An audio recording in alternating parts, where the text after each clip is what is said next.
আসসালামু আলাইকুম। চলে আসলাম আমার আরও একটা ভিডিও নিয়ে।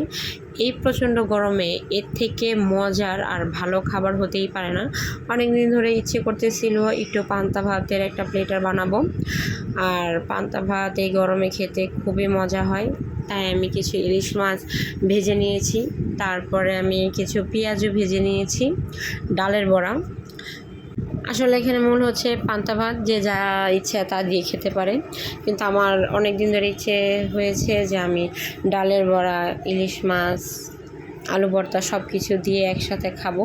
এর জন্য আমি একে একে সব কিছু রেডি করে নিয়েছি। ইলিশ মাছ ভেজে নিয়েছি, পেঁয়াজও বানিয়ে নিয়েছি, আলু ভর্তা বানিয়ে নিয়েছি। তার উপর আমি একটা মাটির হাঁড়িতে কিছু পানি ভাত ছেঁকে আমি সুন্দর করে দিয়ে নিয়েছি আগে।